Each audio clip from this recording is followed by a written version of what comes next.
이슈 털어주는 남자 김종배입니다.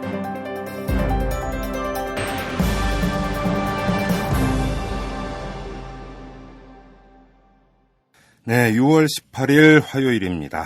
자, 이탈남을 열어주시는 분이죠. 오마이뉴스의 이주영 기자 나오셨습니다. 어서 오세요. 안녕하세요. SNS 핫 이슈 시작을 해야 될 텐데 자, 어떤 게 있습니까? 네, 입시 비리 의혹으로 검찰 수사가 진행되고 있는 영훈국제중의 교감이 자살했다는 소식으로 여론이 시끄러운데요. 예. 트위터에서도 논란이 가라앉지 않고 있습니다. 네. 일부는 고작 중학교 입시에서 저런 비리가 있을 수 있나라며 우리 교육계를 한탄했고요. 네. 또한 휴교가 아니라 폐교가 먼저 아닌가라며 국제중 폐기 의견이 거론되기도 했습니다. 예. 자살 사건으로 인해 비리가 묻히면 어떡하나라는 우려의 목소리도 제기됐는데요. 예. 입시 비리의 실체를 캐는데 차질이 빚어져서는 안 된다는 지적이겠죠. 예. 실제로 국제중 입시 비리와 관련해 죽는다고 덮어질 문제는 아니다. 더욱더 철저한 수사가 진행돼야 한다는 글들이 이어지고 있습니다. 네. 최민희 민주당 의원은 비리가 생명을 앗아가고 말았다. 특권, 특혜로 얼룩진 국제중 문제는 결국 잘못된 교육행정이 낳은 예고된 참사다라며 국제중이 가진 구조적 문제를 해결해야 한다고 강조했습니다. 국제중이 정말 필요한가라는 이 근본 물음부터 좀 던져야 될 때가 됐어요. 네. 한편 소설가 공지영 씨가 영훈중 교감 자살을 언급한 게 문제가 되기도 했습니다. 예. 공지영 작가는 어제 자신의 트위터를 통해 영훈중 교감이 학교에서 자살하면서 최고 학교를 지켜달라는 유언을 남겼는데 나라면 애들 이 학교 안 보낸다. 갈등에 대한 해결이 자살이라니 그러고도 최고 학교인가라고 밝혔는데요. 예. 트위터 이용자들은 이러나 저러나 돌아가신 분인데 고인에 대한 언급을 이런 식으로 한 게 보기 안 좋다. 자살한 사람이 잘못했다고 해도 저렇게 쉽게 말할 수 있는 건 아니지 않나라는 의견을 남겼습니다. 예. 영화평론가 최강희 씨도 죄는 미워해도 사람은 미워하지 말라고 했다. 더더욱 생명의 등가성 앞에서 우리는 신중하고 겸손해야 한다. 영훈중 교감 자살에 대한 공지영 작가의 트윗은 그런 면에서 적절하지 못한 것 같다라고 말했습니다. 일면 타당한 지적인 것 같고요. 네. 네, 국가정보원 대선 개입 의혹 사건과 관련해 문재인 민주당 의원이 한 말을 두고 여론이 시끄럽습니다. 네. 이제 와서 박근혜 대통령에게 선거에 대한 책임을 물을 수 없다는 발언 때문인데요. 네네. 더불어 박영선 의원의 엘고어 발언 때문에 민주당을 향한 시선이 곱지 않습니다. 박 의원은 어제 한 라디오 방송에 출연해 엘고어와 부시의 플로리다 선거 때 부정선거가 있었음에도 엘고어가 미국의 발전과 미래를 위해 덮고 갔다. 문재인 의원 입장에서는 엘고어의 길을 가고 있다는 해설이 가능할 수도 있다고 말했습니다. 네. 이를 두고 트위터 이용자들은 지난 대선 당시 벌어진 국정원 선거 개입 의혹의 진정한 피해자는 국민이다. 당신들이 덮지 말지를 결정한 사안이 아니다라고 지적했습니다. 네. 표창원 전 경찰대 교수도 피해자는 국민입니다. 문재인 의원 공범이 되려 하지 마십시오라고 경고했습니다. 네. 유명 트위터리언 레인메이커도 문재인 의원의 행보나 박영선 의원의 말을 들어보면 정치를 왜 예쁘게만 하려고 하는지 참 걱정스럽다. 엘고어 드립은 그 결정판이다. 문재인 의원을 다치지 않게 해서 어게인 2017년을 이루려고 몸을 사리는 것인가 답답한 분들이다라고 꼬집어 말했습니다. 네. 또한 국정원 대선 개입 의혹 사건으로 최근 불구속 기소된 김용판 전 서울경찰청장의 배후 인물 관련 제보가 있다며 박영선 의원이 정부를 압박한 것 또한 문제가 됐는데요. 이런 얘기를 했었죠. 네, 예. 특히 1월부터 이번 사건에 대한 제보를 접수했지만 한국의 미래와 국가 안정을 위해 자제하는 것이 좋겠다는 결론을 내렸다는 말을 두고 질타가 쏟아졌습니다. 네. 선거 관련 문제는 정치인들의 타협 대상이 아니라는 겁니다. 예. 이준길 변호사는 국회의원은 범죄를 알게 되면 이를 드러냄과 동시에 조사를 하는 게 의무다. 그리 안 하면 범죄 행위다라며 박영선 의원의 태도를 지적했습니다. 네. 한 트위터 이용자도 국가 혼란 때문에 문제를 숨기고 있다니 이건 또 뭔 개풀 뜯어먹는 소린가. 박 의원은 지금 애국자 코스프레를 할 때가 아니다. 진정한 혼란은 국민이 진실을 모르고 정권의 도덕성을 신뢰치 못할 때 찾아온다고 말했습니다. 배우가 있다는 주장이 사실이라면 이를 구체적으로 밝히는 게 도리라는 뜻이겠죠. 그렇죠. 뭔가 네. 그 합리적 의심을 할 수 있는 그런 사안이고 그 배우 인물과 관련해서 그렇다면 밝히는 게 도리인 것 같고. 네. 또 앞서서 전해드린 내용의 이제 핵심은 결국은 이걸 선거 무효로 볼 것이냐 말 것이냐 그렇죠. 이런 문제가 좀 이제 깔려 있는 것 같은데 이 문제 같은 경우는 어찌 보면 더 엄밀하게 범위를 좁혀서 보면 법적인 문제 아니겠습니까? 네. 법적으로 어떻게 판단할 것이냐 이 문제가 있는 건데 네. 이제 여기서 이제 논란을 빚는 것은 법적 판단을 구해야 되는 것 아니냐. 그죠? 네. 뭐 꼭 그럴 필요가 있느냐. 또 이런 문제인 것 같은데 네. 법적 판단을 구할 수 있느냐도 또 법적인 문제. 그렇죠. 이게 또 이제 네. 그 문제인 것 같습니다. 물려있는 문제인 것 같고요. 네. 제가 어제 그 한 댓글을 보니까 네. 우리 이주영 기자의 얼굴 좀 보여달라. 이런 댓글이 올라왔어요. 그런데 중요한 건 이주영 기자라고 하는 데 있고 이지영 기자라고 되어 있었는데 저희가 조만간 이 얼굴을 공개를 하도록 이렇게 하도록 하겠습니다. 아무튼 이지영 기자가 아니고 이주영 기자였습니다. 네. 수고하셨습니다. 감사합니다. 네. 재벌과 모피아의 함정에서 탈출하라. 종횡무진 한국경제. 재벌 개혁에 앞장서온 김상조 교수. 그가 한국경제에 던지는 8가지 질문. 우리가 몰랐던 한국경제의 진실을 파헤칩니다. 더 이상 경제 권력자들의 눈속임에 속지 마세요. 종횡무진 한국경제. 오마이뉴스가 만드는 책 오마이북.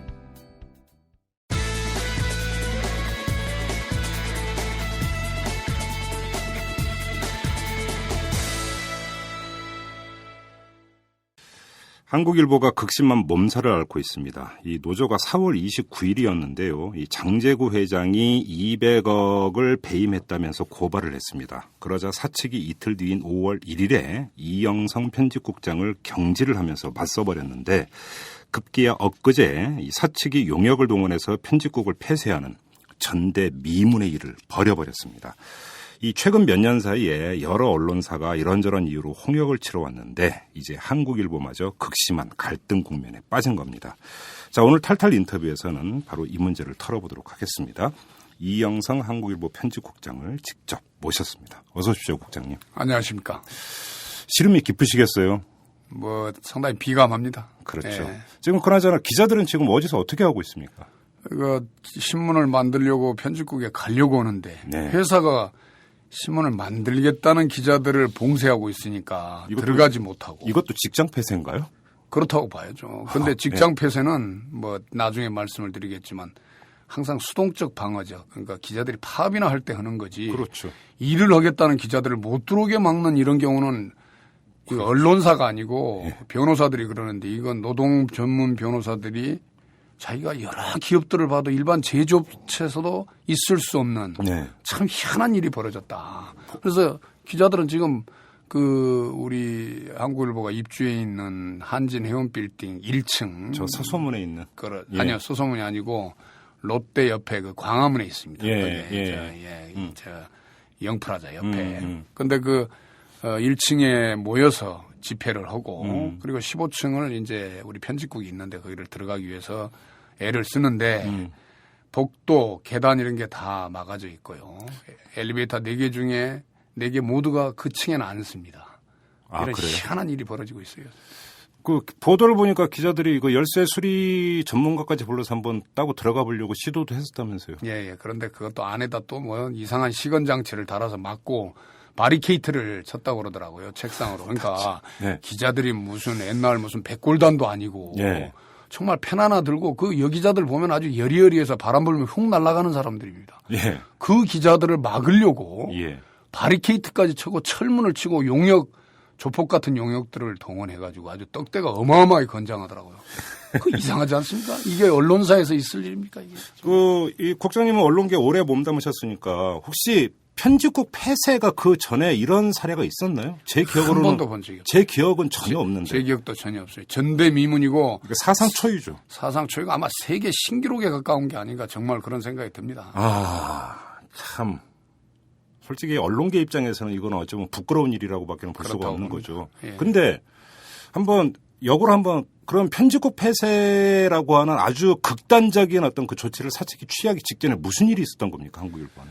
그러니까 아까 말씀하셨지만 4월 29일 날 예. 노조가 예. 200억 배임으로 고발했잖아요. 그 배임이 어떤 내용이에요? 구체적으로? 그러니까 그걸 이제 얘기하자면 좀 긴데 뭐 좀 들어주시죠. 예, 그러니까 그럴게요. 2002년도 그러니까 1998년도 IMF가 왔을 때 한국일보가 굉장히 어려움에 처했습니다. 예. 그래서 워크아웃에 들어가서 2002년도에 그때 미주 한국일보를 운영하던 현 장제구 회장이 그걸 인수를 하겠다고 채권단에 얘기를 했어요. 예. 그래서 500억 증자를 약속했는데 그때 200억 넣고 예. 300억을 한 3, 4년 후에 집어넣은 거예요. 아. 그러니까 그 돈이 다 흐지부지 없어지니까 예. 채권단이 그러면 추가로 당신이 200억을 증자하고 우리의 터전이었던 중학동 원래 사옥, 장기영 창업주가 만들어 놓으신 사옥을 팔아라. 저기 안국역 근처에 있어요. 그렇죠. 예. 그걸 팔아라고 했으니까 근데 워낙에 힘든 상황이었기 때문에 우리 기자들도 동의를 했죠. 그래서 사옥을 파는데 그때 팔 때 당시에도 기획실이라든지 사업국이라든지 이런 데서 그게 자체 개발하면 뭐 1,500억 뭐 이 정도 나올 수가 있다. 그런데 예. 이 양반이 자기 친구인 한일건설 회장한테 예. 900억에 팔았어요. 그래서 그때도 오. 뒷말이 많았는데 예. 그러니까 그때 기자들한테 어떻게 설명했냐면 우리가 계약서에 우선 매수권이라는 걸 담았다. 실제 담겨 있습니다. 그래서 4개층 2,000평 꼭대기에 있는 4개층 2,000평이니까 가장 좋은 층이죠.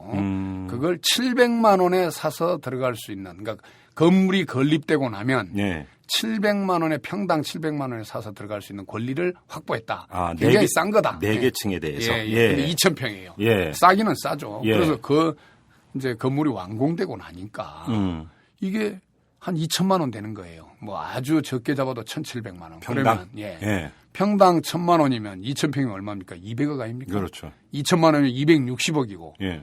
자, 그러면 우리가 입주를 하면 그 순간 260억이 우리에게 자산으로 남게 되는 거예요. 그렇죠. 임대료를 내더라도. 그렇죠.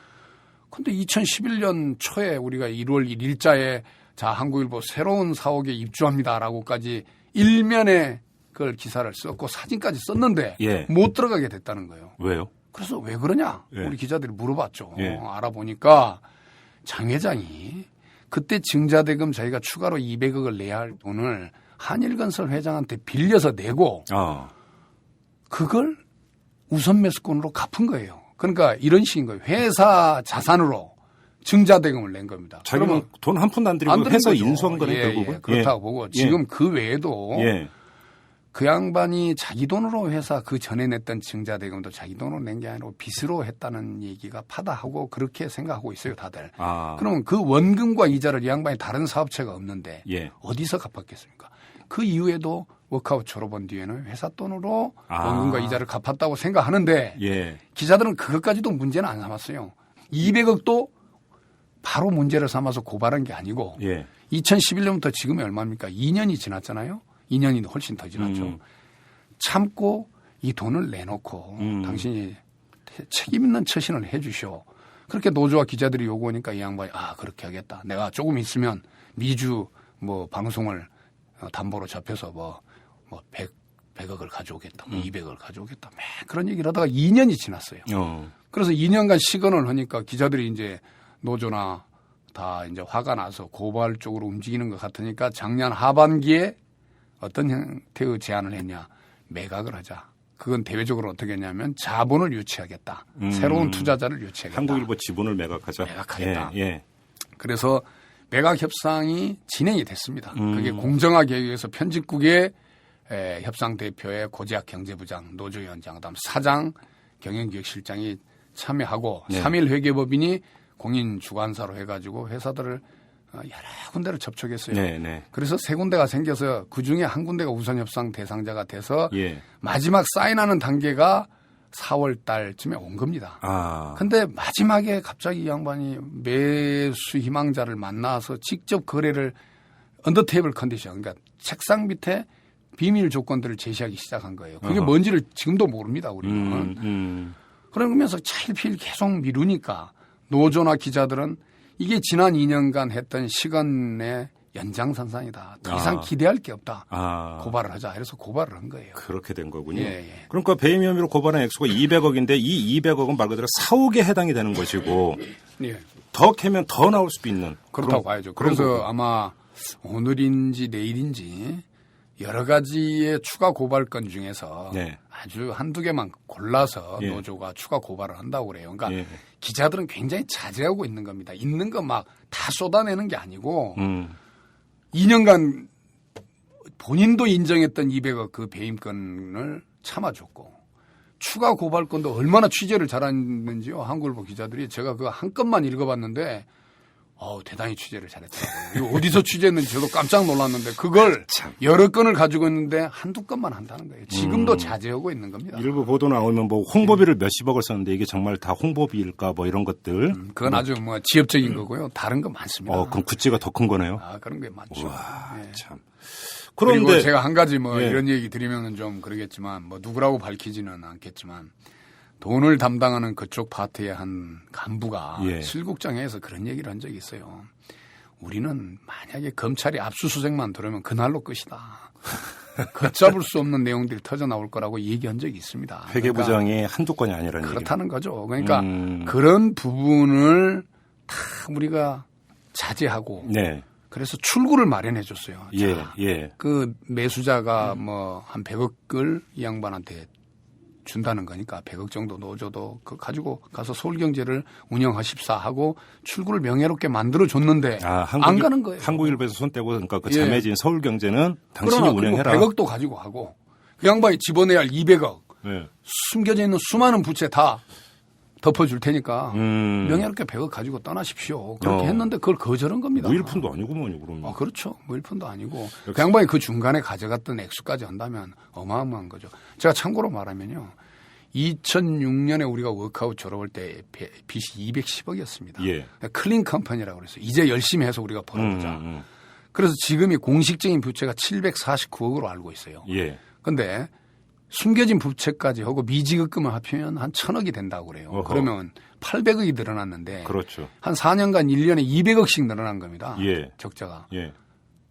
이 말씀이 죄송해요. 한겨레 경향 여기도 자기들끼리 열심히 먹고 사는데도 그렇게 큰 저희 흑자도 내고 그러는데 예. 아무리 못해도 한국일보가 우리가 광고 단가도 더 세고 그러는데 어떻게 200억이 매년 적자가 나겠습니까? 그러게요. 그러니까 기자들이 의구심을 갖는 거예요. 그런데 그런 걸 전부 덮어주겠다. 음. 그냥 명예롭게 퇴진하십시오. 100억 정도를 가지고 가십시오. 네. 라고 길을 터드린 거예요. 예. 그런데 거절을 하니 기자들이나 노조가 선택할 수 있는 길이 뭐가 있겠습니까? 그렇죠. 예. 자, 그런데 여기서 여쭤볼게. 이틀 뒤에 이영상 편집국장을 경질을 했습니다. 그런데 예.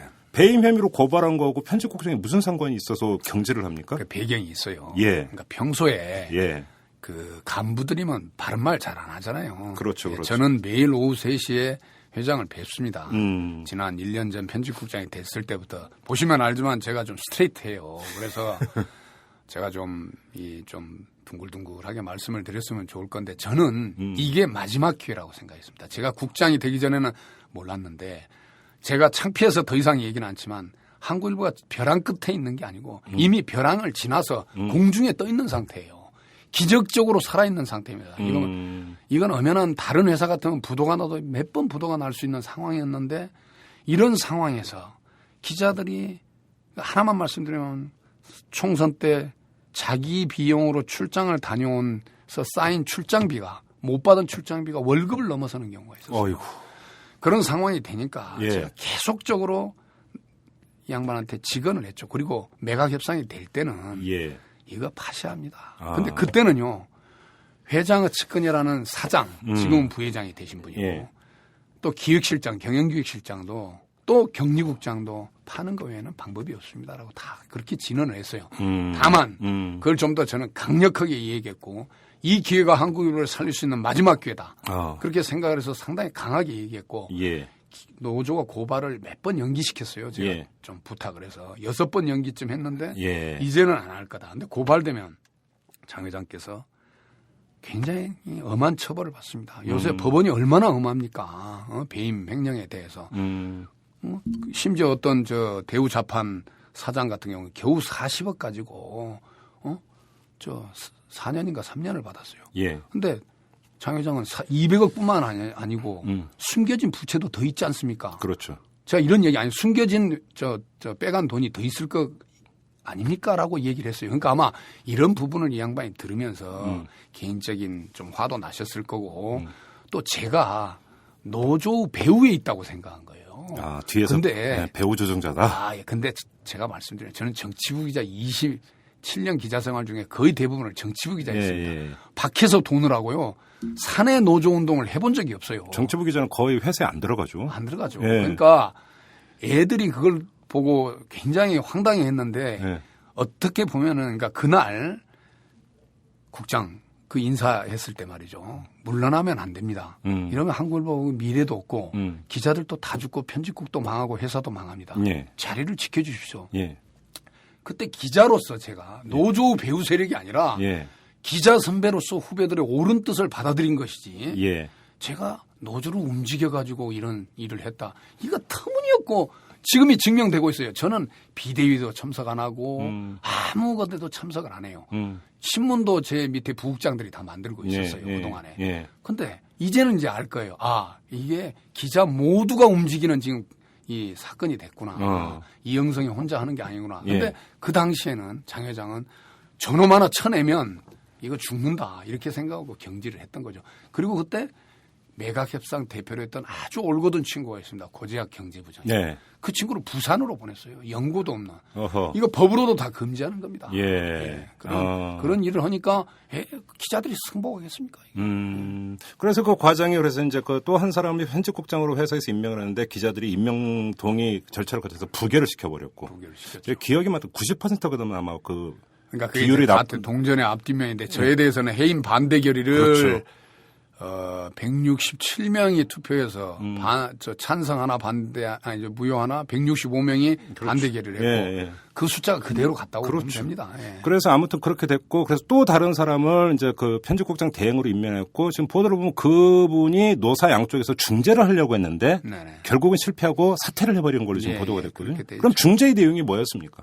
그러니까 중재는 보복으로 돼 있는 이 인사를 납득할 수준으로 좀 회복시키자. 돌려놓고. 그러니까 완전히 돌려놓은 게 아니라 저는 거기서 그 밑에 있는 우리 저 부장들, 그 쫓겨난 부장들, 예. 편집국에서 나간 부장들을 적절하게 안배를 하면 저는 빠져 있었어요. 그 중재 안에. 저는 중재 안에? 창간기획단 이런 데 가겠다. 가겠다.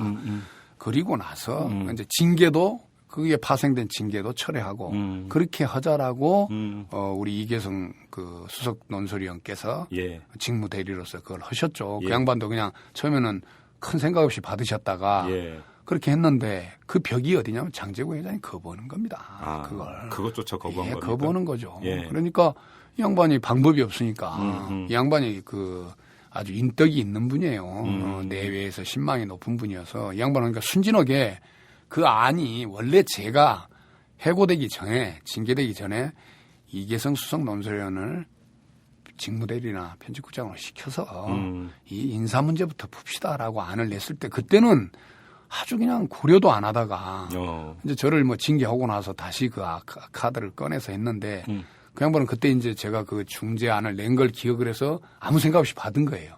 근데 이 양반도 미리 결정했어야 할 부분이 뭐냐면 그러면 인사된 이 친구들을 어떻게 할 것인지 그렇죠. 이런 부분들을 미리 정하고 예. 회장하고 얘기해서 받았어야 하는데 그걸 안 했기 때문에 추후에 상황을 정상화시키기 위해서 굉장히 노력을 했죠. 그러나 벽에 부딪힌 겁니다. 그게. 예. 자, 근데 아무튼 그 중재도 결렬이 됐습니다. 그러면 더 이상 다른 방법은 없는 겁니까? 그러면 지금 이제 그 비대위가 꾸려지지 않았습니까? 예. 비대위 입장은 장제구 회장 사퇴입니까? 해법은 그겁니까? 그런 건 그러니까 원칙적으로는 그거지만 예. 나는 저 회사 그 경영진한테 하는 얘기가 있어요. 제가 하는 얘기가 예. 뭐냐면 왜 중간에 사람을 끼워서 확실하지 않은 메시지를 전하느냐. 노사가 테이블에 앉아라. 그렇죠. 그 전에도 계속 그렇게 했던 거예요. 예. 나한테 얘기하지 마라. 이계성 직무대리 이렇게 하지 말고 노사가 만나시오. 예. 노사 합의하면 합의하는 순간 나는 그냥 무조건 휴가를 장기간 떠나겠다. 그런데 노조를 협상이나 대화의 대상으로 삼질 않는 거예요. 그러니까 감히 니들이 나를 고발해? 웃기지 마 이놈들 손 보겠어. 이런 것 말이죠. 이게 무슨 오공도 아니고 말이죠.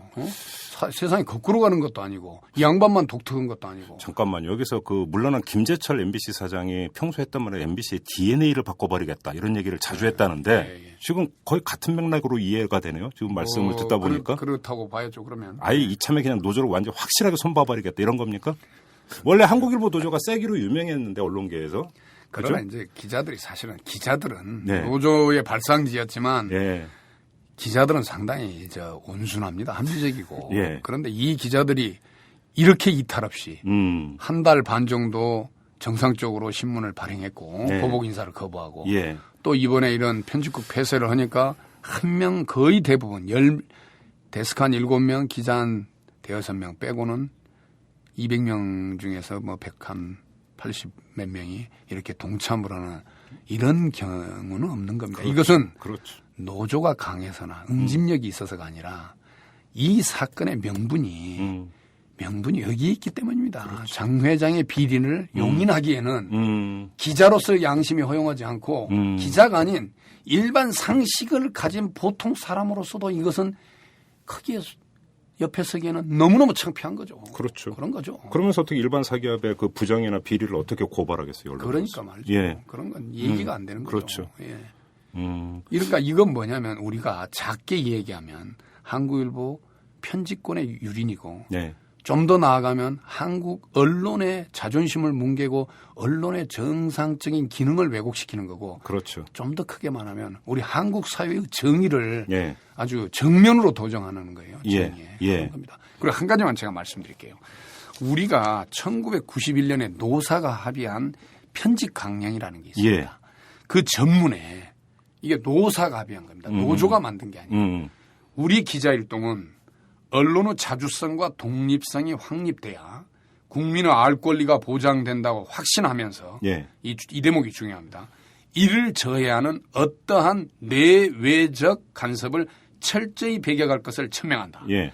그러니까 외부뿐만 아니라 내부의 간섭을 예. 배격하는 겁니다. 그러니까 언론의 자주성과 독립성을 훼손한다. 네. 그다음에 우리는 정부보다는 국민, 힘 있는 자보다는 힘 없는 자, 부패와 비굴보다는 청렴과 양심, 거짓보다는 진실, 사익보다는 공공의 이익 편에서 생각하고 행동할 것이며 이를 위해 막중한 책임의식을 배가할 것이다. 네.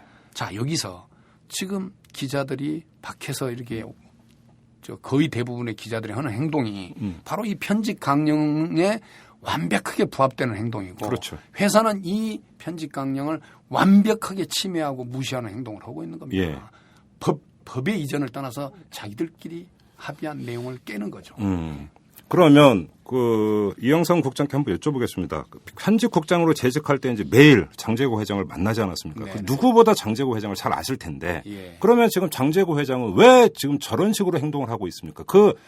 이 심지에 뭐가 있다고 생각을 하십니까? 제가 잘한다면은 이제 많이 잘하는 사람들이 웃고 저는 예. 저는 기자 생활하면서 경영진 쪽에 기웃거려 본 적이 없어요. 노조 쪽에도 막 열심히 한 건 아니지만은 옛날에 뭐 국회장 계실 때도 뭐 그 양반이 좀 자주 제 청와대 출입기자 때는 자주 좀 오라고 오는데 장제국 회장이요. 예. 형제지간입니다. 예. 그 양반이 넷째 동생이시고 이 양반이 둘째 분이시고 그런데 그때도 좀 청와대 출입하는 기자니까 그때가 아마 2000년 그때 한 4년간 그랬는데 네. 자주 좀 들리라고 했는데 그때 제가 한 얘기가 있어요. 회장이 자꾸 젊은 기자들을 직접 만나니까 회사가 위계가 깨진다. 나는 부장, 국장을 통해서 할 얘기는 다 전달하겠습니다. 그러니까 찾지 마십시오. 제가 그랬어요. 그러니까 성질이 조금 좀 스트레이트한 게 좀 부담이 되는 건데 어쨌든 제가 1년간 만나본 그 감으로는 예. 이 양반 속을 알기가 참 어렵습니다. 정말 그렇습니까? 참 아주 어렵어요. 흉금을 터놓지를 않습니까 전혀? 예, 그렇죠. 이 양반이 그러니까 마음을 터놓으시고 얘기하기가 좀 어려운 측면이 좀 있으실 걸로 생각하는데 하여간 어렵고 예. 그러나 우리가 유추해 보건데 예. 저는 그런 게 있는 것 같아요. 자기가 이 한국일보 자리 회장 자리에서 물러나면 지금 현재 검찰 수사로부터 자기가 방어막이 없어진다. 이런 헛된 생각을 하는 것 같아요. 언론사 회장이면 그래도 방어벽이 좀 처지지 않을까. 실제 좀 처지고 있죠. 지금 수사 속도가 일반의 경우에 비하면 CJ 같은 경우는 뭐 그냥 전광석화 같잖아요. 그렇죠. 근데 이건 증거도 분명하고 본인도 시인한 내용이고 그리고 우리가 추가 고발을 자제하고 있음에도 불구하고 벌써 참고인 조사가 다 끝났는데 2주째 소환을 하지 않고 있어요. 그러나 이제는 지난 편집국 폐쇄 이후로 저는 상당히 속도가 빨라질 거라고 생각하고 실제 그런 기미가 좀 있습니다. 예. 그렇지 않다면 우리가 기대했던 최동욱 검찰총장에 대해서 상당히 섭섭하죠. 예. 그러니까 자기 방어벽 치기. 예, 그런 것이 첫째일 거고 그 다음은 이 양반이 대책 없음이 대책이에요. 옛날에도 보면 지난 2년간도 또는 지난 10년간 이 양반이 회사를 인수한 뒤에 뭘 하겠다라고 해서 구체적으로 액션을 취해가지고 회사를 미래를 향해서 던진 프로젝트가 하나도 없습니다. 그냥 가만히 있어요. 네. 그냥. 그리고 뭐 누가 뭘 하면 그냥 뭉개고 그냥 그거 따라가고 유일하게 한다는 물론 그것은 성격은 좋았지만 그것도 역시 재정회계에 아주 불투명하고 비리 의혹이 있는 건데 중요한 그 고전이라든지 시야갈전 같은 것은 아주 훌륭한 프로젝트였죠. 그것은 원래 그 양반 취미고 또 그 양반이 좋아하는 미스코리아 이 두 개는 굉장히 집착을 해서 열심히 하시는데 예. 한국일보 미래 예. 새로운 미디어가 어디로 가야 하는가에 대한 프로젝트 이런 건 전혀 한 적이 없어요. 그러니까 이 양반은 그냥 가만히 있어요. 나중에 처음에는 보면 아주 근사하신 분이에요. 외형은. 그래서 뭔가 있을 것 같은데 예. 나중에 뭐 아무것도 없는 거예요. 그래서 회사가 계속 뭉개지는데 대책이 아무것도 없는 거예요. 예. 그러니까 이번 건도 나는 이 양반이 어떤 뚜렷한 무슨 계획이나 이런 것에 있어서라기보다는 노조에 대한 증오, 그다음에 검찰에 대한 방어막 이런 걸 생각한 아주 수준 낮은 예. 차원의 대응이 아닌가 예. 저는 그렇게 생각합니다. 예. 야, 그럼 오히려 그 이 상황을 풀기가 더 어려울 수도 있겠네요. 굉장히 어렵다고 저는 봅니다. 지금. 그렇네. 오히려 차라리 뭔가 교묘하게 뭔가 개선을 했다면 네네. 차라리 그거와 관련해서 이제 이야기를 하면서 풀어갈 실마리라도 되는데 그렇죠. 지금 국장님의 분석대로라면 이거는 뭐 어디 실마리를 찾기가 참으로 어려워. 굉장히 어렵죠. 그리고 저는 그래서 이제 그런 걸 많이 호소하죠. 저도 기자들 입장에서 보면 선배고 예. 저보다 더 선배인 지금 사장이나 부회장, 기자 출신들 용단을 내리자 이거죠. 어떤 용단이 필요하다고 보십니까? 그러니까 장 회장의 퇴진을 요청하고 예. 필요하면 법정관리를 신청해서 아. 공개 매각을 통해서 새로운 자본을 끌어들이든지 예. 우리가 현재 너무 부채가 많기 때문에 뭐 우리 사주 조합이라든지 이게 현실적으로 좀 어려운 점이 있습니다. 네. 그러니까 뭐 그런 공개 매각을 통해서 좀 더 좋은 조건 또 신문사를 운영하기에 좀 더 적합한 자격이 있는지를 공개적이고 투명한 위원회를 통해서 네. 검증을 해서 예. 그래서 결정하면 되는 거죠. 예. 그런 것을 저는 오히려 기자 출신 선배들이 좀 해줬으면 좋겠어요. 그래요. 해줬으면요. 근데 이제 그런 걸 한번 그 주변에 계신 분들하고 얘기를 나눠보셨습니까? 개인적으로는 예. 그러니까 방법이 없다는 걸 알아요. 한국일보가 장 회장 체제로는 살아갈 수 없다는 걸 다 공유합니다. 그런데 관성인지 어떻게 보면 그 양반들과 정인지 예. 아니면 비겁함 때문인지는 모르나 예. 행동으로는 못 가고 있죠. 그러나 회사가 망하게 생긴 상황이 된다면 그분들이 나는 계속 그 자리에 서 있지는 않을 걸로 기대하고 서 있는다면 추후 자손들에게 어떤 얘기를 할 것이며 좀 더 우리가 심하게 말하면 그 자손들이 자기 아버지에 대해서 뭐라고 얘기할지 그런 걸 생각했으면 좋겠어요. 예. 그러니까 제 기억으로는 한국일보에나 참 명예로운 별칭이 하나 있었습니다. 기자 사관학교라고 하는. 좋은 예, 아주 별칭이었죠. 명예로운 예, 별칭이었죠. 예. 정말 한국일보 출신 그 기자들이 또 다른 언론사가서도 아주 맹활약을 하고 있고. 많이 했습니다. 언론계 안에서는 참 사회부라든지 문화부 같은 경우는 뭐 최강으로 이렇게 평가가 됐고. 예. 근데 그런 걸 떠나서 한국일보는 지금 논조나 이런 것 같은 경우가 이른바 정파 언론이 지금 성한 상태에서 그래도 중립을 유지하고 중도를 표방을 한다. 네, 예. 바로 이런 데에 있어서 언론계에서 독특한 위상을 가지고 있다는 게 일반적 평이었는데 네. 우리 국장님께서 한번 자평을 해 주십시오. 우리 청취자들에게 한국일보는 이런 신문이다. 어떻게 말씀하시겠습니까? 한국일보는 과거에는 중도였어요. 네. 지금도 중도고. 그러나 네. 달라진 게 있습니다. 어떤 게 달라진 게 있습니까? 과거의 중도가 조금 애매했다라고 우리가 본 거예요. 그래서 아. 제 전임 편집국장이었던 이충재 국장, 예. 그 친구, 저도 같은 생각입니다. 비판적 중도로 가자. 우리가 이충재 국장은 좀 더 진보적이었고, 그러나 저는 중도지만은 양쪽을 다 옳다고 얘기하는 게 아니라 양쪽 모두가 잘못하는 게 있을 때는 가혹하게 비판하는 비판적 중도를 취하자. 예. 그게 제 스탠스였고 예. 지금 그게 어느 정도 정착이 됐어요. 예. 근데 저는 이게 굉장히 중요하다고 보는 게 저는 한국의 언론의 상황이 지금 외눈박이 언론이라고 봅니다. 그러니까 다른 편집국 회의에서 아침에는 토론이 없대요. 왜냐? 어떤 사안마다 입장이 정응해져 있어요. 그러나 저는 그나마 그래도 한국 사회에서는 지금 신자유주의 이후 소득 격차나 사회 갈등 이런 게 너무 커졌고 그렇기 때문에 어떤 의미에서는 언론은 그 사회 모순을 비판하는 기능이 좀 더 있어야 한다고 봄에도 불구하고 예. 어쨌든 예. 양쪽으로 갈려가지고 이미 입장을 전해놓고 서로가 싸우잖아요. 그래서 한국 언론이 사회 갈등을 융화하고 새로운 대안을 찾기보다는 사회 갈등을 증폭시키면서 증오를 재생산하고 있어요. 맞아요. 예. 그래서 한국 사회가 사소한 일에도 너무너무 갈등이 심합니다. 네, 그래서 맞아요. 소모적으로 낭비하는 에너지가 너무 커요. 그래서 저는 이 비판적 중도의 한국일보가 살아서 예. 정말 중심이 되면 예. 한국 언론이 정상화되고 예. 그게 한국 사회 갈등을 줄여서 한국 사회가 한 단계 업그레이드 돼서 좀 더 나은 사회로 지향할 수 있는 그런 사명과 역할이 한국일보에 있다. 그러나 그 한국일보가 양쪽을 눈치 보는 중도가 아니라 진보건 보수건 잘못하는 걸 가혹하게 비판하는 정말로 엄정하게 잣대를 들이대고 매 사안마다 토론을 해서 사안의 잘못 잘함을 결정을 하는 그런 비판적 중도 신문으로서 거듭나서 네. 한국 사회를 좀 바로 세우겠다. 그런 의지와 그런 사명을 가지고 있다고 봅니다. 그래서 한국일보가 살아나야 한다는 겁니다. 그런 언론이 꼭 필요하죠. 필요하죠. 진짜 필요하죠. 필요합니다. 그러면서 균형체 역할을 해줄 수 있는 예, 정말 예. 필요한데 그러면 제가 추가 질문 하나만 드릴게요. 자, 한국일보의 부채가 지금 다 어림잡으면 한 1,000억 가까이 된다고 말씀하셨어요. 예, 예. 만약에 이거를 공개 매각을 한다면 어디선가 인수를 했는데 부채도 당연히 인수를 해야 됩니다. 당연히 그렇죠. 그러면 웬만한 자본이 인수하기에는 엄두가 나질 않습니다. 그렇죠. 그러면 대자본이 들어온다면 지금 국장님이 말씀하셨던 비판적 중도라고 하는 이것을 견제할 수 있다고 확신하십니까? 그건 이제 아주 어려운 문제예요. 솔직히 말씀해서 어려운 문제인데 예. 대자본이 들어오는 건 아니에요. 지난번에 오히려 3일 회계법인이 매수 희망사를 대재벌부터 시작해서 네. 쭉 이렇게 이제 훑어 내려왔어요. 없었어요. 왜냐?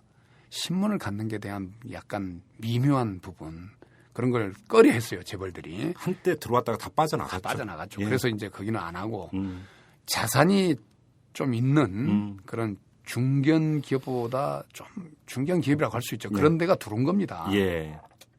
그런 기업들은 저는 재벌의 논리는 없다고 봐요. 아, 그리고 그래요? 예. 그런 기업들이 이제 한 군데는 어쨌든 하여간 하겠다는 데가 확실하게 있어요. 근데 거기 말고도 다른 데가 더 좋은 조건을 제시하고 할 수 있으면 경쟁을 하자 이거죠. 근데 그런 기업들이 들어올 때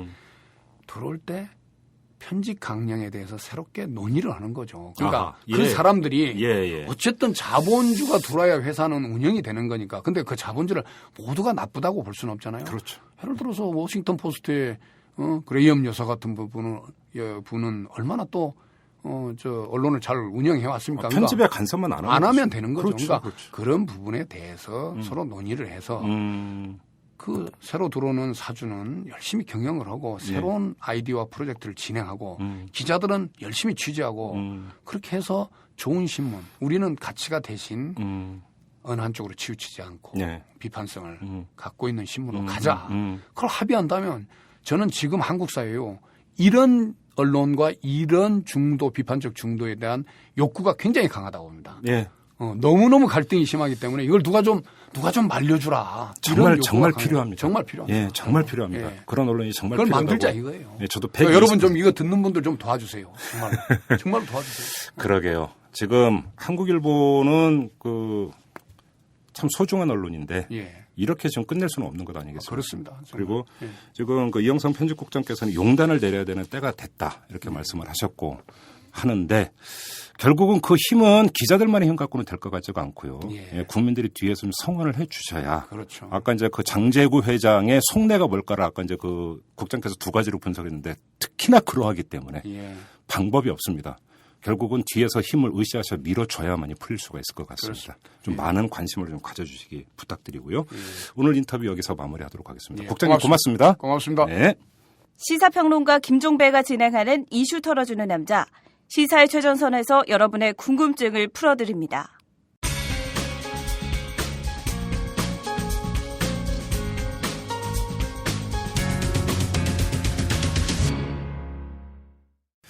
매주 화요일에 새롭게 선보이는 코너입니다. 마이너 분특위. 그 주인공이죠.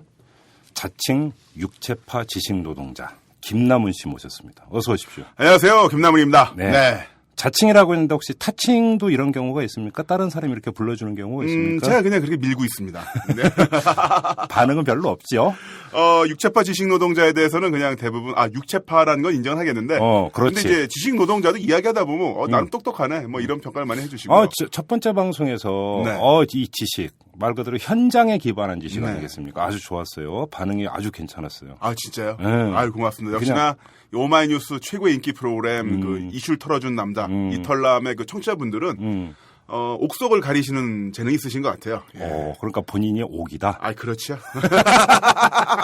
옥인데 이제 명품관에 있는 보석은 아니고요. 백화점 마트에 있는 백화점 말고 마트에 있는 대량 생산형 보석. 저렴한 가격에 구할 수 있는 뭐 그렇습니다. 예. 마트에도 옥이 팔려요? 그냥 해본 소리죠.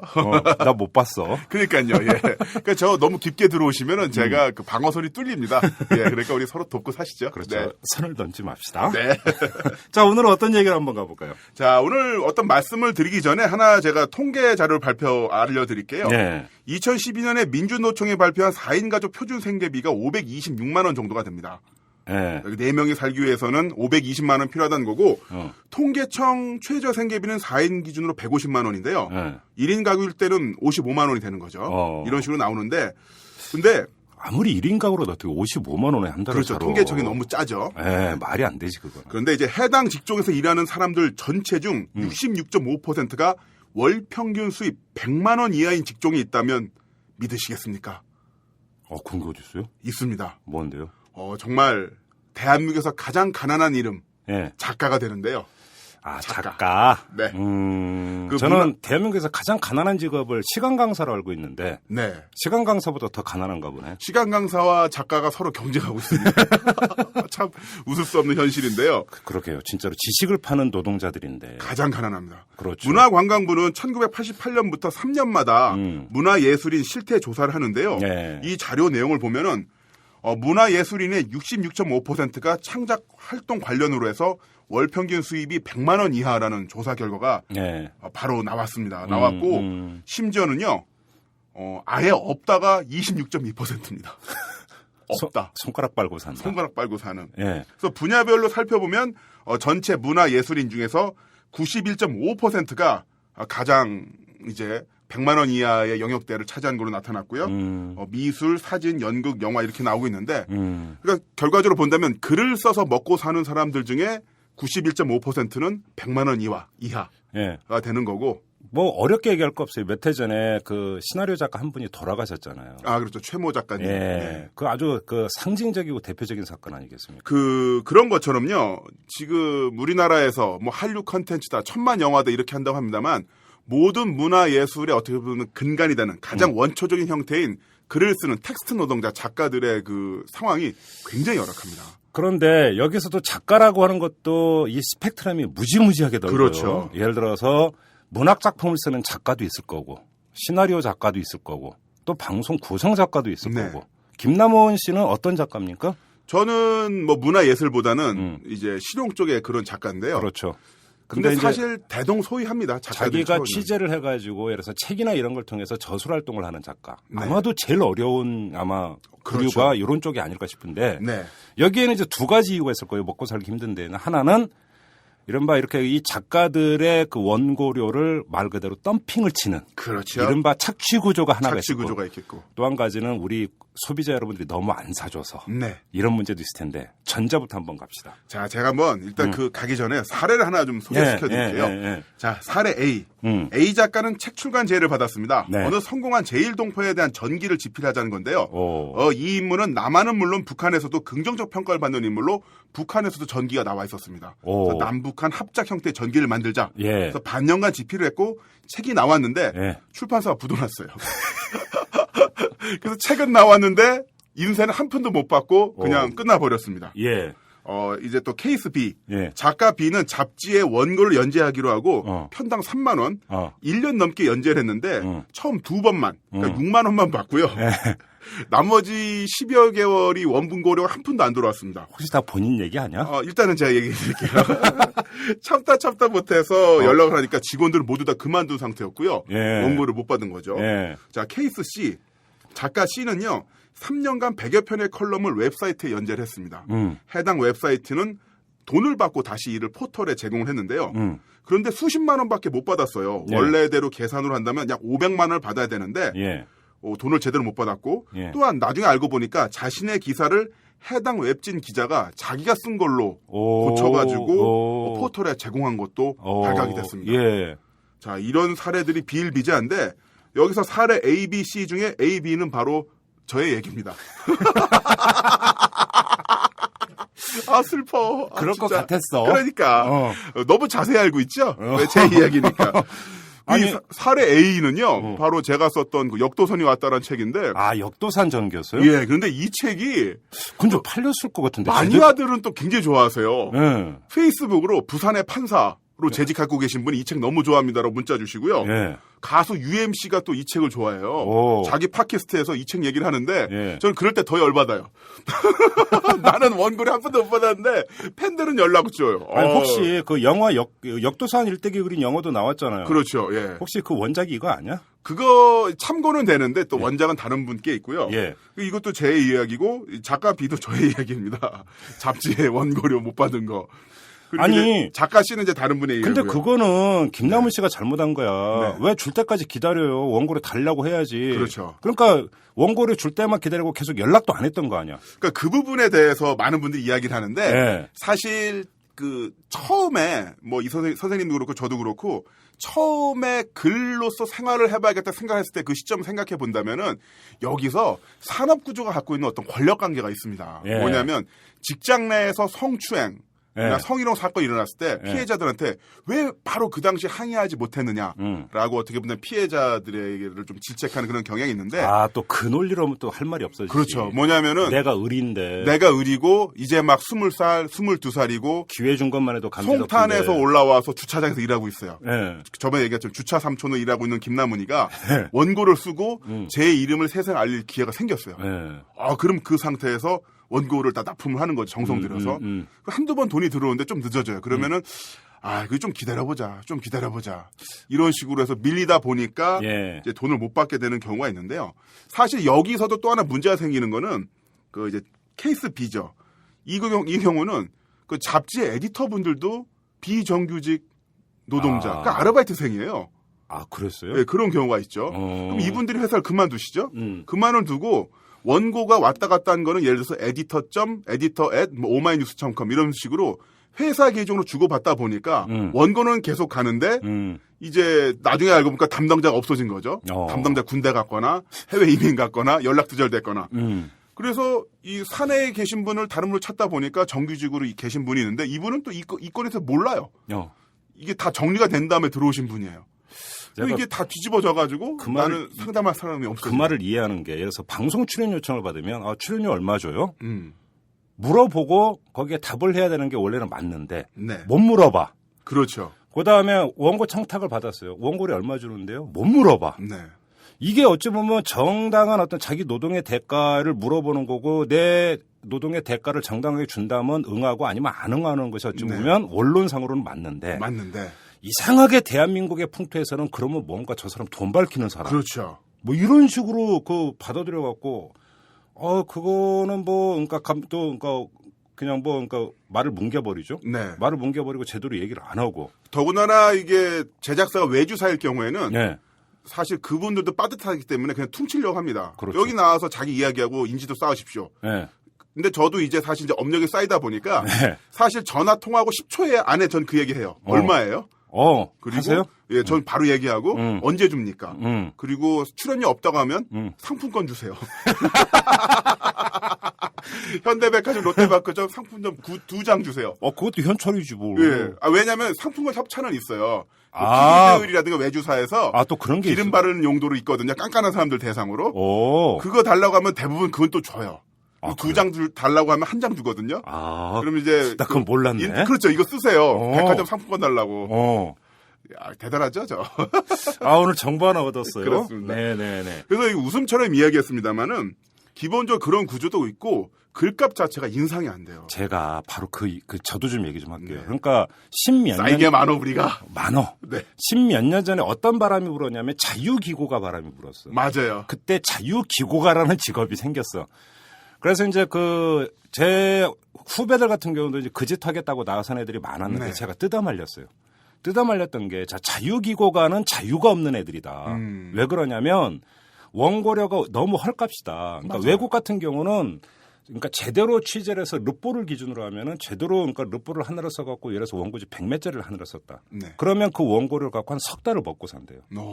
그러니까 석 달 동안 자기 충전하고 다시 취재를 해서 또 어마어마하네요. 하나 쓰는 거죠. 네. 그럼 또 석 달을 충전할 수 있는 거니까 자기 질이 유지가 되는 거야. 그 그런데 이거는 당시 자유기고가 어떤 거였냐면 자유기고가 뭘로 돈 벌었냐면 사보로 돈 벌었어. 맞아요. 그러니까 IMF 외환위기가 1997년 말에 왔을 때 제일 먼저 없어진 게 사보가 제일 먼저 없어졌거든. 근데 사실 사보가 원고료가 제일 짭짤했었어요. 그렇죠. 그러니까 사보에 원고 하나 써서 돈 벌충하고 다른 예를 들어서 월간지나 주간지에서는 헐값으로 때려쳐버리니까 거기서는 그냥 갖다 바치고 네. 이런 구조니까 계속 한 달에 여러 편을 써야 되니까 질이 보장이 안 되는 거지. 말씀하신 것처럼 10년 전에 제가 잡지사 원고료가 3만 원, 5만 원이었는데요. 지금도 그래요? 지금도 그래요. 네. 변함이 없는데 네. 제가 2001년도에 일본 아스키라는 잡지에 일본어로 컬럼을 연재한 적이 있었어요. 네. 3년 정도. 네. 당시에 제가 받았던 원고료가 A4 용지 한 장인데요. 놀라지 마세요. 5만 원이었습니다. 와, 50만 원이요. 50만 원이요. 원고료. 몇 년 전에? 2000년에요. 제가 당시에 딴지일보라는 회사에 다니고 있었는데 네. 딴지일보 다니고 있을 때 한 반년간 월급이 안 나왔어요. 이 김어준 이 인간. 그래가지고 제가 힘들었었는데 예. 일본 아스키 원고료가 50만 원이 들어오니까 오. 와, 그러니까 그걸로 먹고 살았거든요. A4 용지 한 장에? 한 장이에요. 10년 전에. 13년 전에. 저 좀 소개 좀 해줘. 그러니까요. 어? 그러니까 이 컨텐츠를 쓸 때 어. 정말 손 씻고 워드 타이핑을 하는 거예요. 예. 정말 정성 들여서. 예. 이거는 나의 생계가 걸려있다. 예. 하여튼 그랬었는데 그때와 지금이나 전혀 변함이 없는 이유가 아까 말씀하신 것처럼 일단은 뭐 현상을 일단 보자면요. 출판 시장 계속 축소가 되고 있습니다. 바로 그게 그렇죠. 맞아요. 2012년도 그 국내 79개 출판사의 총 매출액은요. 5조 6천억 원인데 전년도에 비교해서 2,300억 원이 감소를 했어요. 4% 감소를 했었고 계속 출판 시장이 축소가 되고 있고 또 하나 저는 이렇게 축소되는 게 어떻게든 서로 피드백을 주고받고 있는 건데 우리나라 노동 시간이 너무 길어요. 책을 볼 틈이 없다. 맞습니다. 응. 우리나라 노동 시간이 한 해 2,193시간인데요. OECD 국가 중 세계 최장 근로 시간입니다. 외국인들이 서울에 오면은 야경이 아름답다고 하는데 그 야경이 아름다운 이유는 바로 야근 때문이죠. 그렇죠. 건물에 불이 다 켜져 있어요. 그 참 웃으면서 하는 얘기입니다만은 크리미널 마인드라고 미국 드라마 범죄 네. 사이코패스 드라마가 나오는데 이 사이코패스가 나와서 자신이 학대받은 이야기를 하면서 이야기를 합니다. 나는 하루에 14시간씩 일했단 말이야. 뭐 그 정도가 없고. 그러니까요. 우리나라 사람들 하루 몇 시간 일하는데요. 한국 한번 오라고 해요. 그러니까요. 이러면서 이제 어떻게 본다면은 출판 시장 축소가 되고 그러면서 이 사람들이 책을 읽을 시간 자체가 없어지고 또 이 여기서는 리스크를 모두 다 작가들한테 떠넘기는 그런 측면이 있는데요. 그 얘기에 전적으로 동의하는데 거기에다 하나 제가 토를 달 게 있는 게 뭐냐면 출판 시장도 1대 99로 바뀌어버렸어요. 맞습니다. 그러니까 베스트셀러 한두 종이 거의 다 그러니까 그 석권을 해버리고 네. 나머지 분야별 베스트라고 해봤자 몇 부 안 돼요. 맞아요. 그러니까 한쪽으로 너무 쏠리는 건데 여기서는 그러니까 저가 좀 약간 쓴소리를 하면 우리 그 출판 시장의 소비자 여러분들도 지조 있는 소비를 좀 하셨으면 좋겠어요. 네. 그러니까 베스트셀러니까 뭔가 있겠지 하고 그냥 사보고 근데 사서 꽂아는 놓는데 읽지는 않는 이런 거보다는 이기적인 유전자라든가 이런 책. 특정 책 얘기하면 안 되고 제가 좋아하는 책이에요. 예. 그 책은 명조예요. 명조예요. 그럼요. 아무튼 그래서 쏠림 현상. 네. 이것도 사실은 좀 문제가 있어요. 그 쏠림 현상을 제가 좀 덧붙이면요. 그 일단은 컨텐츠 유통 생태계 자체가 황폐가 됐습니다. 네. 이게 뭐냐면은 예전에는 글을 쓰는 사람은 아까 말씀하신 자유기고가가 웹진에다가 연재를 할 수가 있었어요. 네. 3만 원이든 5만 원이든 받고. 근데 현재 웹진이 거의 다 유명무실 망했던 이유가 뭐냐면 2004년에 포털 사이트 파란이 등장을 하면서 네. 스포츠 신문을 모두 다 계약을 합니다. 독점 계약. 그때 맞아. 그때 엄청 그렇죠. 논란이 됐었어요. 맞습니다. 예. 원래 한 신문사당 월에 800에서 1000만 원을 받고 포털 사이트에 제공을 했었는데 KTH가 파란을 오픈하면서 월에 1억. 월에 1억씩 10배로 뛰었네. 예, 2년간 총 120억 원 컨텐츠 독점 계약을 합니다. 그 내 계약 내용의 메인은 그거죠. 다른 포털에는 뉴스를 제공하지 마라. 당시에는 신의 한 수를 불렸습니다만은 이렇게 되니까 나중에 어떻게 됐냐. 온라인 뉴스 전문 사이트가 우후죽순 생겨나면서 스포츠 신문들은 스포츠 신문대로 컨텐츠 장악력을 잃어버렸고요. 예. 포털들은 그걸 계기로 해서 더 값싸게, 예. 더 저렴한 비용으로. 아까 지금 한 달에 800만 원 받은 것도 와 하셨는데 그렇죠. 지금은 더 어떻게 보면 컨텐츠 납품 단가가 네이버 하나로 통일이 되면서 더 낮아졌습니다. 그렇죠. 그래서 온라인에서 컨텐츠를 만들 수 있는 팔 수 있는 생태계가 없어졌고 출판 같은 경우도 마찬가지죠. 실물 도서 형태도 몇몇 온라인 대형 서점과 한두 개 오프라인 대형 서점이 유통의 시작이 끝이 돼버렸습니다. 그 오프라인 서점 광화문에 있는 뭐 이제 특정 K모 서점에 가면은 길이 3m, 폭 40cm의 그 매대가 있잖아요. 있죠. 평대. 이 평대에 책이 올라가서 약 3일이나 4일 동안 판매가 잘 되면 계속 남아있는 거고요. 이 책이 그냥 서가로 꽂히면 끝나는 겁니다. 그렇지. 패션에서도 그 패스트 패션이 유행하고 있는 것처럼 이 도서 컨텐츠도 이제 패스트 컨텐츠가 돼버리고 간 거죠. 책의 운명이 누워있느냐 서 있느냐에 따라 달라진다니까. 그렇습니다. 매대에 누워있으면 그래도 좀 팔리고 네. 책장 서가에 가서 꽂혀서 서 있으면 이제 끝난 거고. 끝나는 거죠. 그렇죠. 그러니까 그 다양한 취향이 존재하지 않고 유통 구조는 더욱더 좁아져 가버린 게 되는 건데요. 우리나라 출판 시장이 한 해 5조라고 했는데 이게 또 자세히 설명을 들여다보면은 학습지야. 2조가 학습지예요. 학습지야. 2조가 학습지고 대한민국에 있는 학교 앞에 있는 서점들은 학습지를 공급하는 일종의 그 유통망 체인으로 그렇지. 끝났고요. 또 나머지 상당 부분은 유아용 책 이런 거고. 유아용 쪽이고 대부분이 자기개발서나 뭐 해외나 국내 유명 석학, 유명 소설가 이런 분들의 책으로 다 이제 쏠림이 정해졌습니다. 그렇죠. 그러니까 장르로 치면 에세이 정도나 팔리지. 네. 인문과학, 사회학 잘 안 팔려. 그러니까 그 책도 그러면서 유통 사이클이 적어지면서 네. 예전처럼 뭐 뒤늦게 입소문을 타고 히트친다 이것도 없어졌어요. 네. 예를 들면은 메디슨 카운티의 달이라고 영화도 됐잖아. 그거. 예, 영화 클린트 이스트우드 메릴 스트립 대단했었죠. 연기 저도 봤어요. 네, 어쩜 그렇게 나이 들면 클린트 이스트처럼 돼야 되는데. 근데 스토리는 바람피는 스토리인데. 바람피는 스토리인데. 바람피다 결국 돌아오잖아요. 예. 그러니까.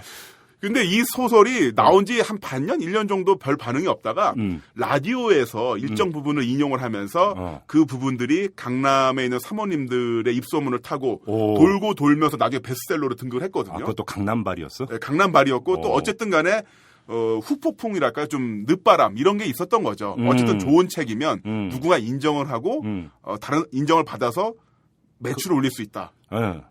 지금 이제 그게 전무합니다. 그런 케이스가. 그렇죠. 초반에 나와서 한 번 휩쓸이하면 안 되니까 이제 사재기 얼마 전에 이제 큰 문제 됐죠. 큰 문제도 있었고 사재기가 문제가 됐던 거고요. 그 사재기도 우스운 게 뭐냐면은 대한민국 4,800만 명이 읽어야 되는 아니 어떻게든 베스트셀러가 되는 것도 몇몇 오프라인 서점의 평대 매대에서 며칠만 사재기를 하면은 그게 1등이 되고 맞아요. 예. 그러니까 좀 문제가 있어요. 그런데 중요한 건 아무튼 우리가 지금 여기서 출판 시장을 평하자는 얘기는 아니니까 그렇죠. 예. 다시 작가로 한번 돌아가 봅시다. 자, 이렇게 되면서 그 독자들이요 다양한 장르의 문화 콘텐츠를 접할 수 있는 기회가 박탈이 되고 또 그것을 수용할 수 있는 문화 흡수력이 떨어지는 거죠. 우리 때만 이렇게 하면 저도 이제 나이 인증이 되는 건데 저도 중고등학교 때 링 일본 공포 소설도 읽고 내가 안 봤어. 시드니 셀던 예. 대반의 장미, 분노의 장미 이런 것도 읽고 이회수, 할리퀸 연애 소설. 이제 프랑스 취재를 갔는데 절벽에 있는 웬 백작 후손과 사랑에 빠지고. 제가 학교 때 읽은 그 교과서에 나오는 문학 작품 말고 처음으로 읽은 소설책이 뭔지 아세요? 어떤 거예요? 중학교 때 이회수의 꿈꾸는 식물이라는 책이 예, 맞습니다. 그걸 제일 먼저 읽은. 네네. 그러니까 제가 이회수 초기 독자인데. 저도요. 저는 그 들깨 읽고 춘천까지 따라간 적 있었어요. 한번 뵈려고. 못 만나고 왔는데. 아무튼 이게 다양한 어떤 저희가 있었는데 지금은 사실 베스트셀러 목록은요. 한 3년 전부터 제가 비교를 해보니까 거의 똑같아요. 1등은 자기계발서나 힐링, 2등은 뭐 하버드 석학의 책. 맞아. 이게 뭐냐면은 자리 바꿈만 할 뿐이지 작가 이름만 바뀔 뿐이지 비슷한 장르의 책들이 계속 판매가 되면서 어떻게 본다면은 그 뭐랄까요? 독자들도 다양한 컨텐츠를 접할 수 있는 소화 흡수력 자체가 떨어지고 있다. 이런 지적도 나옵니다. 단적인 예가 제가 학교 다닐 때, 대학교 다닐 때 학교 앞에 그때 서점을 차렸으면 돈을 벌었어요. 네. 그때는 금사가 되게 많던 시절에 전두환 정권이기 때문에 네. 금지도사가 많았는데도 학교 앞 서점은 인문사회과학 서점이지 거기는. 네. 여러 종류를 파는 게 인문사회과학만 팔아도 돈을 벌었어요. 그래서 어느 한 그 서점 주인 아주머니는 카페도 차리고 막 그래서 맞아요. 서점에서 돈 벌어갖고 요즘 서점에서는 뭐 불가능하죠. 거의 망하죠. 네. 그래서 이런 유통 구조에 대한 어떤 그런 대안 쪽으로 나온 게 이북이거든요. 예, 이북. 아 근데 오마이뉴스 이탈리아면서 이북 하니까 갑자기 긴장이 되는데 왜요? 예, 38선 이북이 아니라 전자 이북입니다. 예. 중북일 예, 오해하지 마시라고. 예. 해결책이 이북이다 이러면은 요즘 위험하니까요. 그런데 이 부분도요. 사실 얼마 전에 무라카미 하루키의 선인세가 16억 원 이상이다. 그 뉴스 보고 깜짝 놀랐는데. 도대체 그 사람 뭐야? 네. 선인세 어때? 16억이야? 사실 이건 뭘 의미하냐면요. 네. 출판사가 예전처럼 컨텐츠를 발굴해서 판매하는 네. 발굴의 역할을 어떻게 보면 포기를 하고 그렇죠. 지금 현재 연예 매니지먼트 아이돌 그룹을 운영하는 그런 유명세에 기대는 거죠. 유명세에 기대고 예. 이런 식으로 되면 결국 그 유명 아이돌에 기대가 된다면 어떻게 된다면은 그 유명 아이돌에게 주는 그 비용을요 여수생들한테 받습니다. 그러니까 결국 이 구조라는 거는 그 신인 작가가 희생양이 돼서 그 신인 작가에게 주어야 될 어떤 그 지분이 유명 작가에게 나가는 거고요. 이북 형태가 되면 이게 더 심해질 수도 있어요. 뭐냐면 오히려? 음원이 MP3 시스템이 나오면서 네. 음악 다운로드가 되면서 음원 정액제가 나왔잖아요. 예. 사실 쓰레기도 종량제인데 음원을 정액제로 판매하는 겁니다. 내가 1년에 10만 원, 월에 8천 원을 내면은 한 달에 100곡씩 무제한으로 다운로드를 받을 수가 있는 거죠. 그렇지. 근데 그렇게 하면서도 지분 계산 어떻게 하냐면은 인디나 신인 음악가들은 뮤지션들은 굉장히 불리하게 받고요. 유명 뮤지션들은 따로 계약을 또 받습니다. 아니면 아예 그 정액에서 빠지거나. 이런 것처럼 이북이 많이 보급이 된다면 음원 정액제처럼 몸살을 앓았던 것처럼 신인 작가들이 희생양이 될 확률이 크죠. 저는 얼핏 생각은 이북이 되면은 신인 작가가 굳이 출판사를 거치지 않고 네. 컨텐츠 프로바이더가 돼가지고 소비자하고 직접 만날 수도 있지 않을까. 네. 이런 생각을 했는데 꿈깨라 이 얘기네요. 꿈깨라가 될 확률이 큽니다. 왜냐하면 그 구조는 웹진 초창기 그런 이야기가 나왔었는데 네. 결국 웹진도 네이버로 다 흡수 통합이 되면서 결국은 그렇게 됐잖아요. 결국 유통이 문제군요. 그렇죠. 항상 문제는 유통이구만. 그래서 이런 식으로 결국 계속 약자가 계속 더 약자인 그런 형태가 반복이 되면서 눈물이 나려가네요, 갑자기. 이 얘기가 나오니까. 갑자기 이게 이제 그 지식 컨텐츠 산업판에 대해서 우리가 한번 쭉 훑었어요. 네. 자, 그러면 지식 노동자의 비애로 한번 다시 돌아가서 얘기를 합니다. 그래서 처음에 딱 2번 3만 원 받고 네. 1년간 다 떼먹히고. 떼먹히고. 어떻게 살았어요, 이것도요? 그러니까 얘기했잖아요. 주차 3천이었다고. 주차장에서 3천 주차 운영했잖아요. 2034호 저쪽으로 왼쪽으로 빼주시고요. 네. 이 아줌마 어디 간 거였어? 제가 넣다 요즘으로 하면 발레 파킹이란 거. 그렇죠. 발레 파킹이라는 아주 멋진 용어가 있군요. 예. 아무튼 그거 일을 했었는데. 네. 그 대부분이 그 몸집에 티코 몰고 오면 어떻게 했어요? 그게 또 좋은 게요. 힘이 좋잖아요. 그러니까 시도 안 걸린 것도 중립이면 밀어서 빼고 사장님이 좋아하셨어요. 그리고 이제 되게 주차 삼촌한테 함부로 하대하는데 저는 근무 여건은 좋았습니다. 왜냐하면 저한테 함부로 하대는 못하니까. 근데 제가 이거를 진지하게 한번 물어보는 이유가 뭐냐면 사실은 제 꿈이 진짜로 어느 한 분야에 대해서 계속 깊숙이 공부를 하고 그걸 계속 저술활동으로 표출해내고 싶다는 게 제 꿈이에요. 그렇죠.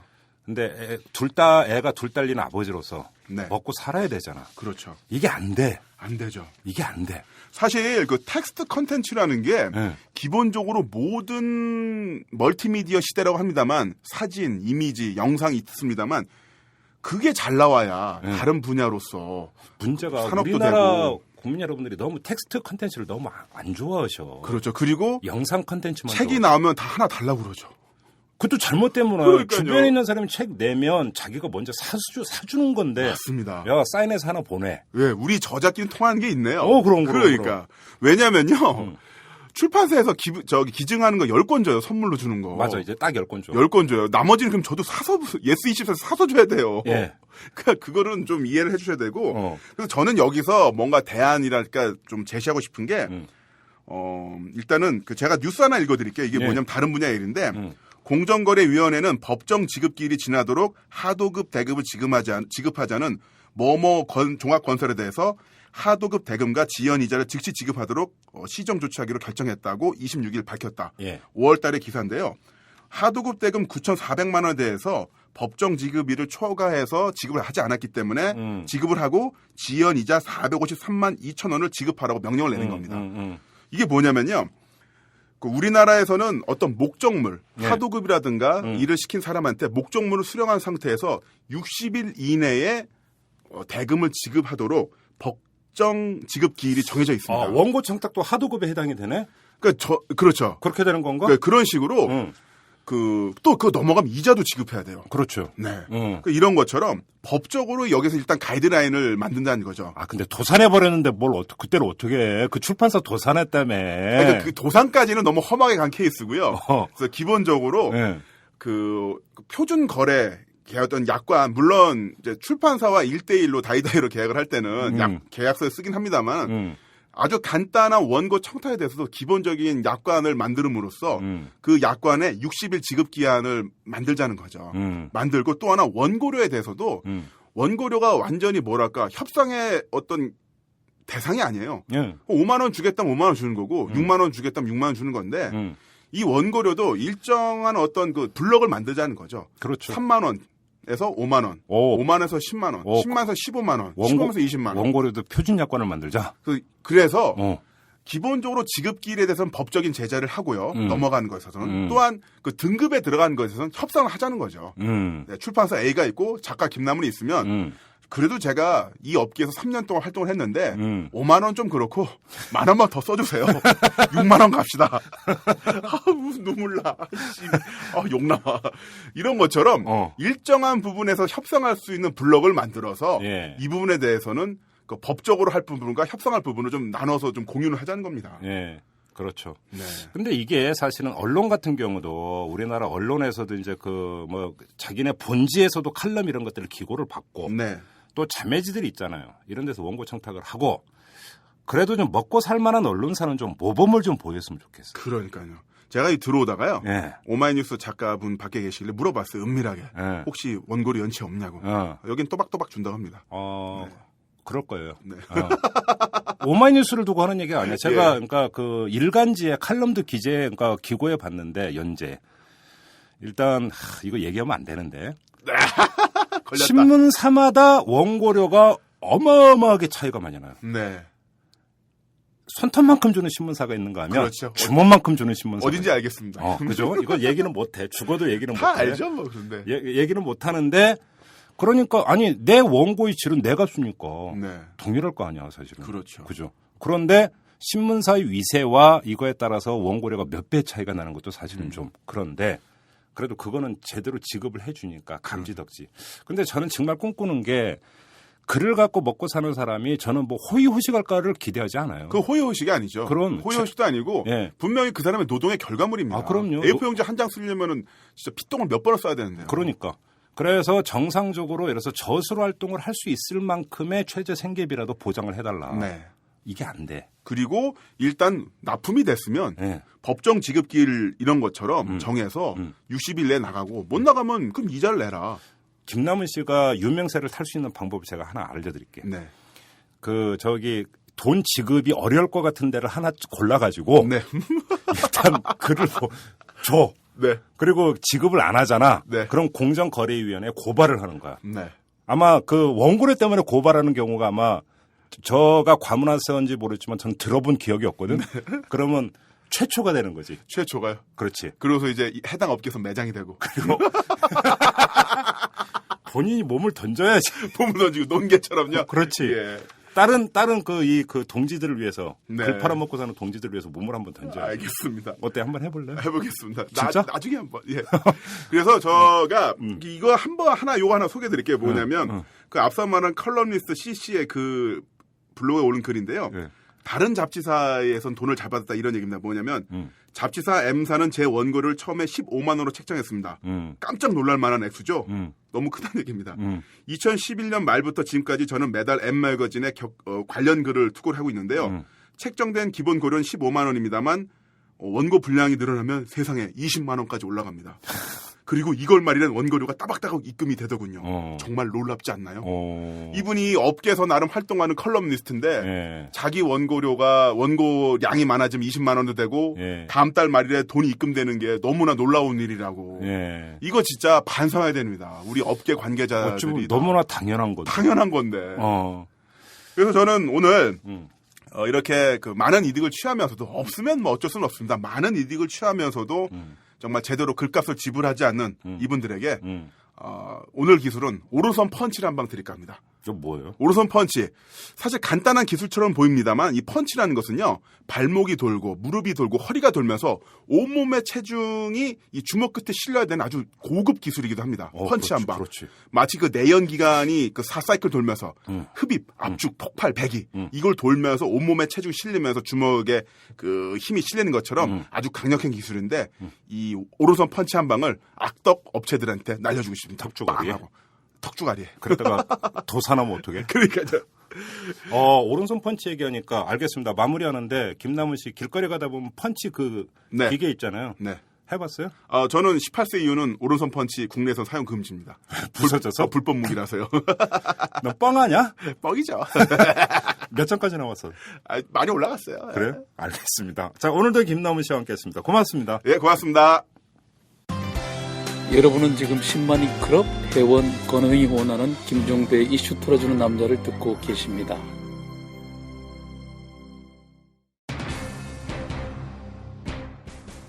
네, 앞서서 한국일보 사태를 짚어봤는데요. 제 기억이 맞다면 한국 언론이 여기저기서 참 홍역을 앓고 많은 고통을 동반하고 있고 또 많은 기자들 내지 PD들이 길거리로 내몰리는 일들, 이게 아마 80년 전두환 세력이 쿠데타를 일으켰을 때 한 번 있었고 최근 들어서 또다시 나타나고 있는 현상인 것 같습니다.